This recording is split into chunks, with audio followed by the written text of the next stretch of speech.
Senator Cantwell.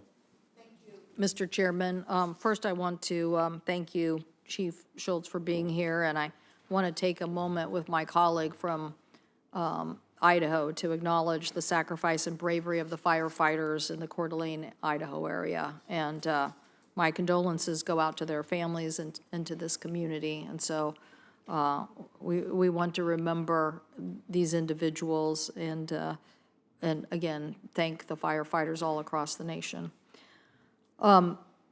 Chief Schultz, the season is upon us. I think my staff probably has our most recent charts that show how bad our prediction is for this summer. You know, each month it gets more dramatic, and so the challenges that we face is we want to prepare, and I think as the nation sees practically 24/7 coverage of what natural disasters can do to a community, one of the best things that you can do is cache resources early. And that cache, meaning C-A-C-H-E, cache them early so that they're close to the proximity of where they need to be. And that's always the best thing to do. And I do think, you know, people are probably asking questions why, if you thought you were going to have flood season in Texas, why didn't you have more resources there at an earlier time? But now we know this is the outlook for us. My colleague and I think our whole states will be covered in red. I don't know about you, but as I fly home every week, I see less and less snow on the Cascades, and I keep thinking, wow, this is really a challenge because you're just going to have drier and drier conditions. Okay, so where is the resource for the state? I think it's, you know, a budget that's already been approved. So why aren't we releasing the funds that go to the community so that they can best prepare for this fire season? Senator Cantwell, thanks for the question. I think you're talking about the SFA and the VFA funding. We were talking about that previously. So we are evaluating that right now. We've had a lot of feedback from the state foresters. We're working with OMB on that question right now, looking at that issue. So we have not made a determination yet, but that's something that is being evaluated. So when do you expect that to go out? So we expect there probably to be determination in the next several weeks would be my expectation. Okay. But we don't, again, we can't commit that that's for sure going to go out yet. That's still under discussion. Well, we want to follow the normal process Right. so that the Forest Service is working, you know, with others to get the resources into those communities and do the work that they need to do. Same question about LWCF. Why is that money being held up by OMB or others?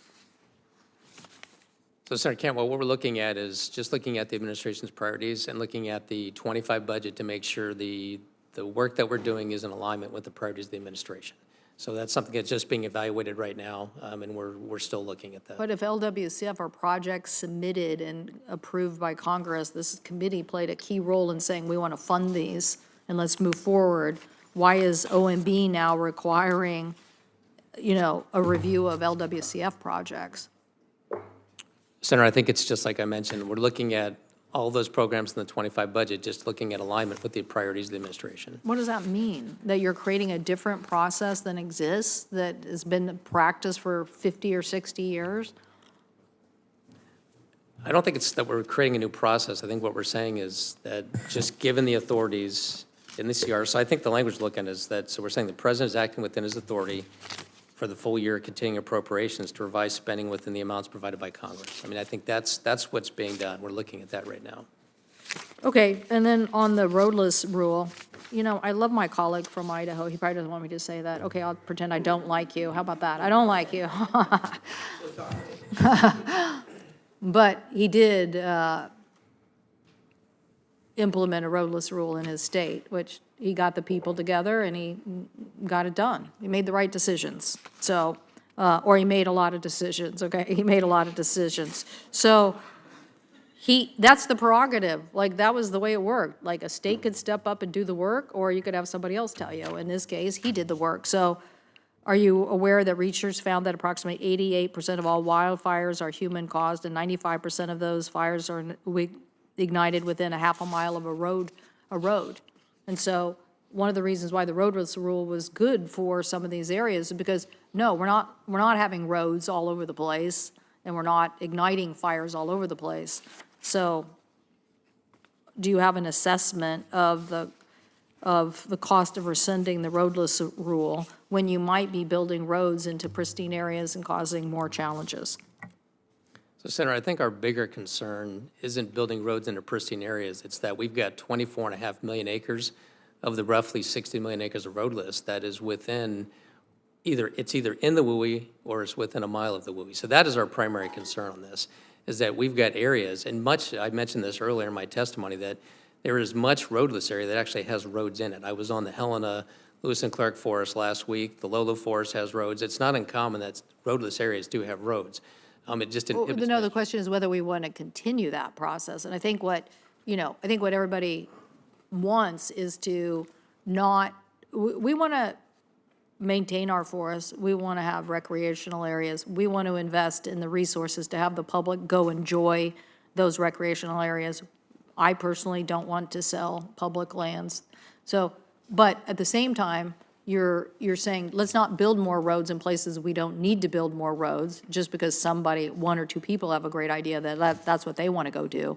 Let's set aside those areas that we think, no, really, we shouldn't be building roads there. That was the whole point of the roadless rule, is to make those decisions. And as I said, my colleague was successful at making those decisions and prioritizing that.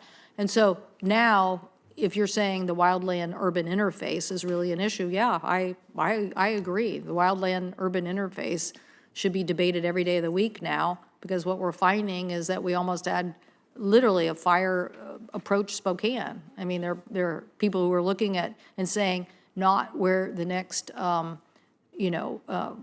like the Palisades or like Hawaii, but people are saying the next event is going to be something that goes all the way from the WUI to a major urban city and could cause that much damage, and that's what happened outside of Spokane last summer. So I think we're all in, but I think you and I will probably have to continue this dialogue about what's best to do to approach this issue. Thank you.